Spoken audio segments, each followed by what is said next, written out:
भी कराएंगे। आप जानते हैं मेरे अजीज दोस्तों और बुजुर्गों, आपके इस विधानसभा में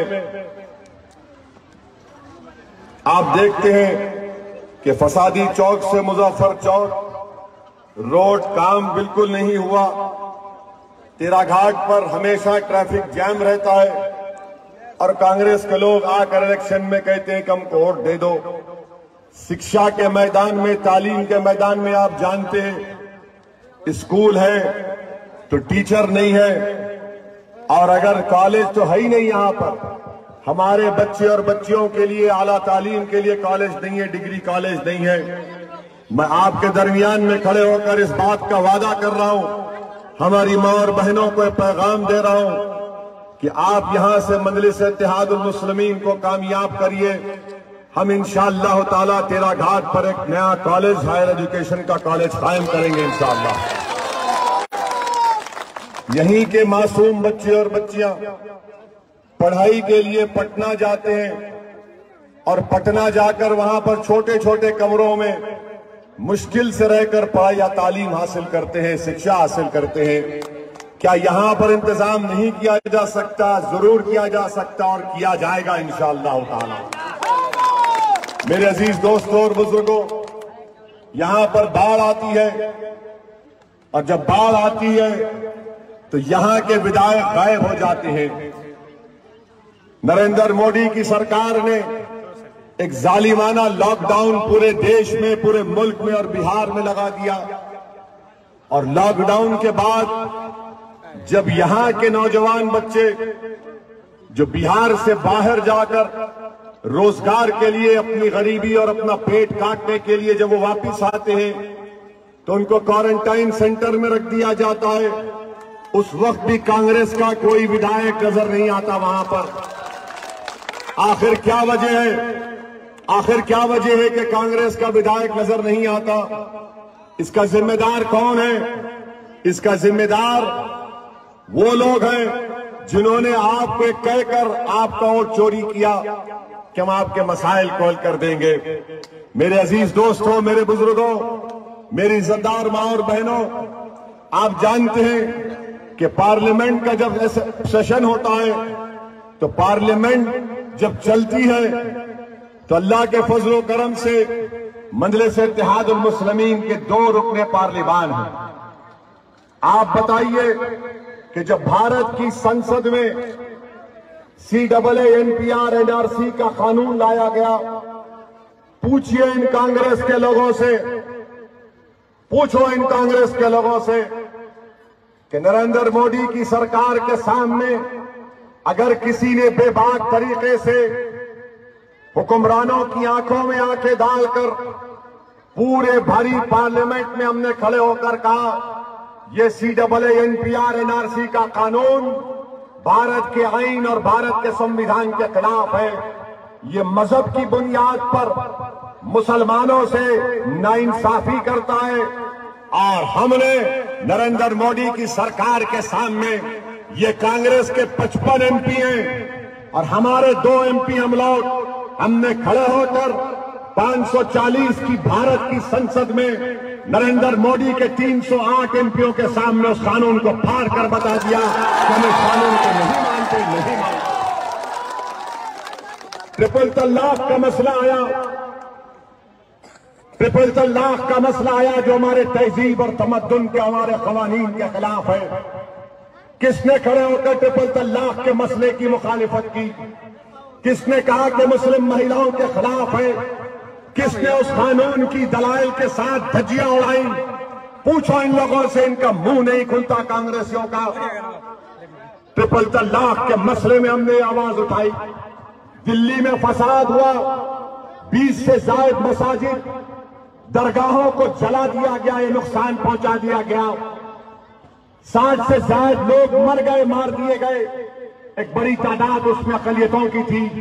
भारत की संसद में अमित शाह होम मिनिस्टर के सामने अगर किसी ने उठकर कहा कि भारत के होम मिनिस्टर, दिल्ली में जो फसाद हुआ है वो फसाद नहीं है, वो नरसंहार है और 20 से ज्यादा मसाजिद को नुकसान पहुंचाया गया। मरने वालों में यकीनन हिंदू भी और मुसलमान है। मगर ज्यादा तादाद मुस्लिम अकलियत की है। बताओ क्या कांग्रेसियों ने मुंह खोला? नहीं खोला। CAA का एहतजाज आप तमाम ने किया, क्या कोई कांग्रेसी आया? क्या कोई राजद का आया? क्यों नहीं आए? वो कहते अगर हम आएंगे तुम्हारे साथ ठहरेंगे तो हम बीजेपी को वोट मिल जाएगा, हमको नहीं मिलेगा। अरे मुझसे नाइंसाफी हो रही है, भारत से भगाने की मेरी तैयारी की जा रही है और इनको अपने वोट की पड़ी है। ये इनका कांग्रेस का असली चेहरा आपके सामने है। और ये लोग हम पर इल्जाम लगाते कि मजलिस इत्तेहादुल मुस्लिमीन का MP असदुद्दीन ओवैसी बड़ा जज्बाती है, वो जज्बाती बात करता है।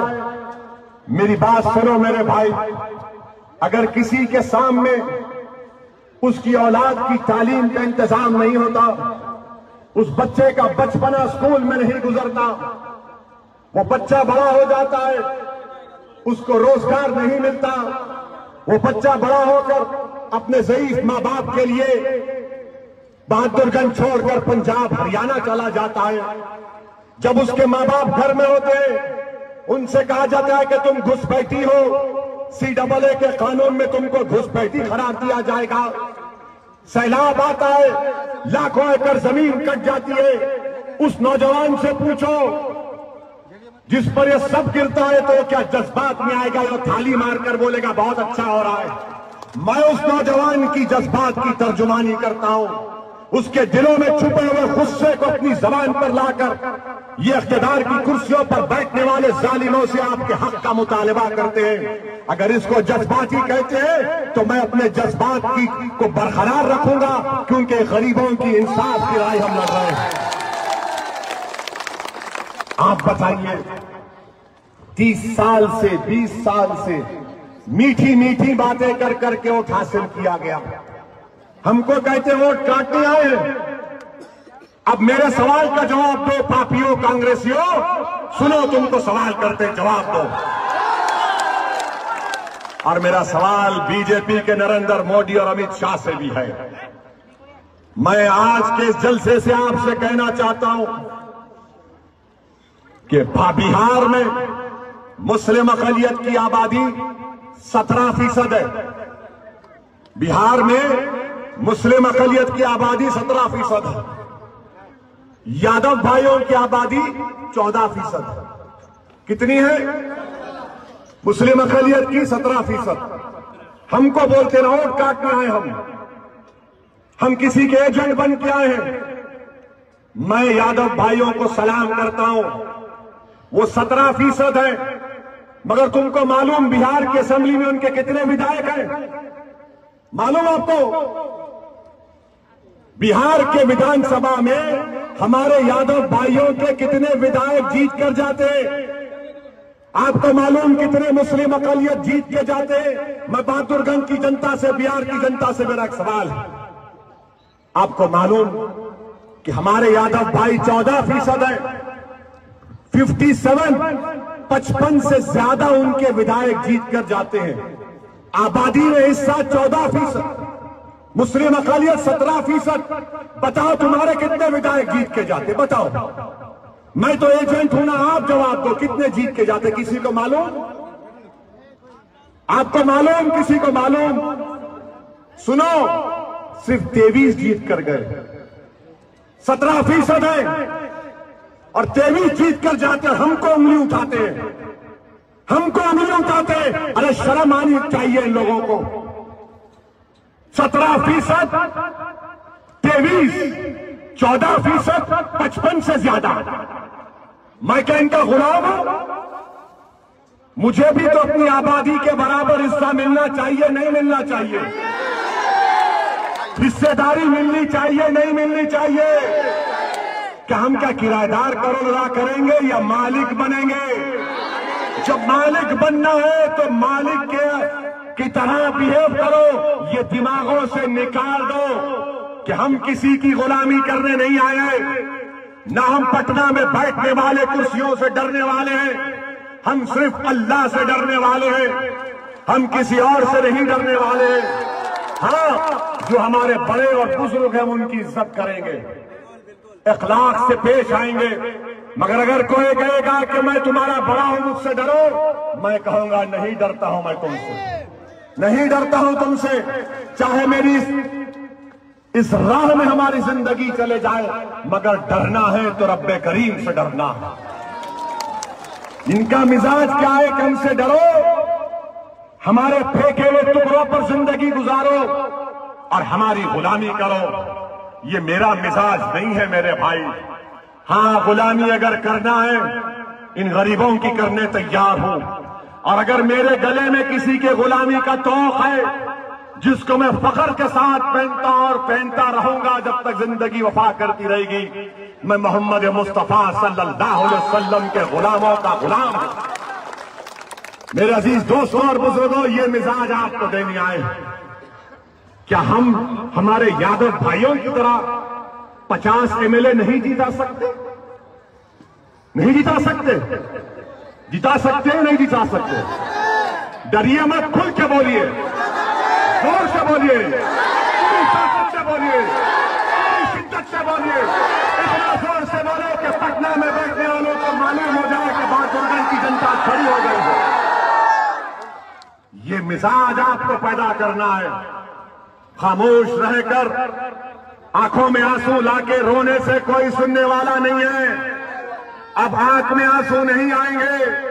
जो हमारी वोट की चोरी की उनको रुलाने का टाइम आया है और यहां से बहादुरगंज की जनता आगाज करेगी। मेरे अजीज दोस्तों और बुजुर्गों, फिर कहते हैं बीजेपी के इशारे पर ओवैसी आता है। याद रखो जालिमों, दुनिया में कोई ऐसा दौलतमंद नहीं है जो ओवैसी को खरीद सके। दुनिया में कोई ऐसा दौलतमंद नहीं है, क्योंकि मैं तो बिक चुका हूं, मैं तो बिक चुका हूं जन्नत के एवज में। तू क्या खरीदेगा मुझे? हाँ, जो बिकने तैयार है वो बिकते हैं जिन्होंने बहादुरगंज की जनता को गरीब बना दिया। वो बिकाऊ है जिन्होंने यहां पर डिग्री कॉलेज कायम नहीं किया। वो बिकाऊ है जिन्होंने बहादुरगंज के किसानों का साथ नहीं दिया। वो बिकाऊ है जिन्होंने बच्चों को शिक्षा से महरूम कर दिया। वो बिकते हैं जिन्होंने बहादुरगंज में अस्पताल का इंतजाम नहीं किया। अरे हम तो वो है कि अगर वक्त का फिरौन और नमरूद भी होगा तो हम अपनी सुन्नत को अदा करेंगे और मजलूमों की आवाज करेंगे। आज हमसे कहते हैं मेरे अजीज दोस्तों और बुजुर्गों, यकीनन बीजेपी को हराएंगे इंशाअल्लाह ताला। तुम हराए कांग्रेसियों बीजेपी को। हमको फिरका परस्त कहते हैं कि ओवैसी जहां पर जाता है नफरत फैलाता है। बताओ, मैंने अब तक जो कुछ बयान किया उसमें नफरत फैलाया या तुम्हारे हौसलों को बढ़ाया? नहीं, बताइए, खुल के बताइए, मैं क्या नफरत फैलाया हूं? मेरे अजीज दोस्तों और बुजुर्गों, ये कहते हैं कि ओवैसी जहां जाता है बीजेपी को जिताता है। अरे हैदराबाद और तेलंगाना में हमारे कितने एमएलए हैं? 7 एमएलए। हैदराबाद में हमारे के 7 एमएलए, कोई मिनिस्टर नहीं है। मगर जब हैदराबाद में बाढ़ आई, 48 घंटे के अंदर जो 17 लोगों की मौत हुई, 48 घंटे के अंदर मरने वालों के एक एक परिवार को 5-5 लाख रुपए का चेक हम दिला दिए। हमारे हैदराबाद के कॉरपोरेटर्स हैं यहां पर। एमएलए बलाला साहब हैं, ये आइए, मलकपेट के एमएलए हैदराबाद के। आपको मालूम उन्होंने क्या किया? इनके क्षेत्र में विधानसभा में पानी आया तो इन्होंने अपनी एक विधानसभा में जिस घर में पानी आया था कितना मुआवजा दिलाया मालूम आपको? 16 करोड़ रुपए, 16 करोड़ रुपए दिलाए। और यहां का विधायक नहीं, और ऐसे बीजेपी का एजेंट। अरे तू क्या, तेरी जमात क्या जूती पे रखते हैं तुझे? गरीबों को मुआवजा नहीं दिलाते। 16 करोड़ रुपए हम जाने के बाद इनको रोक के पूछ लीजिए। 16 करोड़ रुपए खाली एक विधानसभा में। जिसके घर में पानी आया बोले 10,000 कैश ला कर दिए गवर्नमेंट। 7 एमएलए हमारे चीफ मिनिस्टर को बोले कि करना है चीफ मिनिस्टर ने कहा बिल्कुल करूंगा, 24 घंटे में ऐलान हुआ और पैसे देना शुरू कर दिया। ये ताकत होती है, ये ताकत होती है। मिनिस्टर बनना ताकत नहीं है, गरीबों का हक दिलाना ये ताकत है। तौसीफ साहब, तुम मिनिस्टर तो नहीं बनोगे इंशाअल्लाह ताला। मेरा अंजर नईमी इस बहादुरगंज की जनता का विधायक बनेगा और अल्लाह उसको मंत्री से ज्यादा इज्जत से नवाजेगा। वो जब पटना को जाएगा तो पटना की विधानसभा में जो भी मुख्यमंत्री होगा उसकी आंख में आंख डालकर अपनी गर्दन को सीधा करके कहेगा कि सीमांचल जिंदाबाद, बहादुरगंज की जनता जिंदाबाद। ये काम हमको करना है। ये कांग्रेसी हम पे इल्जाम लगाते, बताओ बिहार में 40 लोकसभा की सीटें कितनों पर तुम और राजद जीते? कितने जीते? एक किशनगंज से जीता। वो भी क्यों जीता? हमारी वजह से। अगर हम 3 लाख वोट नहीं लेते, 3,25,000 जेडीयू लिया, 3.5 लाख कांग्रेस लिया, अगर हम नहीं लड़ते तो वो 3 लाख 2 लाख से जीत जाता। अरे हम लड़े तो जीते ना। मगर अब विधानसभा का इलेक्शन है, अब आपको 7 तारीख के दिन अपना एक वोट अंजर नियामी के हक में देना है। जो लोग 20 साल से आपके वोट की चोरी कर रहे हैं, जो लोग 20 साल से हमारे बच्चों को शिक्षा से महरूम करके रख दिए, जो लोग 20 साल से हमारी मां और बहनों को अस्पताल से महरूम करके रख दिए, मैं बहादुरगंज की जनता से और सीमांचल की जनता से अपील कर रहा हूं कि 7 तारीख के दिन एक जख्मी शेर और शेरनियों की तरह पोलिंग बूथ को जाइए। ये लोग 20 साल तक हमारा शिकार करते रहे। जब शेर जख्मी हो जाता है तो बड़े से बड़ा शिकारी जंगल छोड़ के भाग जाता है। अब आपको एक जख्मी शेर की तरह पोलिंग बूथ में जाना है और जहां पर पतंग छाप का निशान दिखेगा, ये सोच कर डालो, डर की बुनियाद पर नहीं, उम्मीद की बुनियाद पर, डर की बुनियाद पर नहीं, मोहब्बत की बुनियाद पर, और एक उम्मीद और मोहब्बत की बुनियाद पर पतंग छाप पर बटन लगाइए। और मेरी मां और बहनों से अपील कर रहा हूं, बुजुर्गों से अपील कर रहा हूं कि आप अपना वोट नहीं डाल रहे हैं, सिर्फ आप अपनी औलाद के मुस्तकबिल का भी वोट डाल रहे हैं। मेरे बुजुर्गों, मेरी मां और बहनों, याद रखो, जब आप वोट डालने जाएंगे तो सिर्फ आपका वोट नहीं, ये मासूम बच्चों के मुस्तकबिल का वोट डाल रहे हैं आप। इन मासूम बच्चों को अच्छी राह दिखाने के लिए, इसीलिए हम आपसे अपील कर रहे हैं कि 7 नवंबर के दिन आपको अपना एक वोट मजलिस के उम्मीदवार को कामयाब करना है। और आखिर में, क्योंकि जज्बाती गुफ्तगू हुई, थोड़ा टेम्परेचर कम कर देते हैं। अभी लॉकडाउन में हमारे बच्चे किशनगंज में फंस गए तो हमारे प्रवासी मजदूरों ने फोन लगाया था तौसीफ साहब को, फोन लगाया था उनको। तो तौसीफ साहब के फोन से आवाज आई, आप जिस नंबर से संपर्क करना चाहते हैं वो इस समय उपलब्ध नहीं है। लगाया था ना फोन, लगाया था ना। तो तौसीफ साहब के फोन से, जो हमारा बच्चा प्रवासी मजदूर क्वारंटाइन में था, फोन है तौसीफ साहब, तो फोन से आवाज आई, आप जिस नंबर से संपर्क करना चाहते हैं वो उस समय उपलब्ध नहीं है। अब जब हमने हमारे शेर को खड़ा कर दिया, जब हम खुद आ गए आपके दरमियान में और आपका हमारा कनेक्शन बढ़ चुका है अल्हम्दुलिल्लाह, तो अब मजलिस की कामयाबी को यकीनी देखते हुए अब आपको फोन लगा है।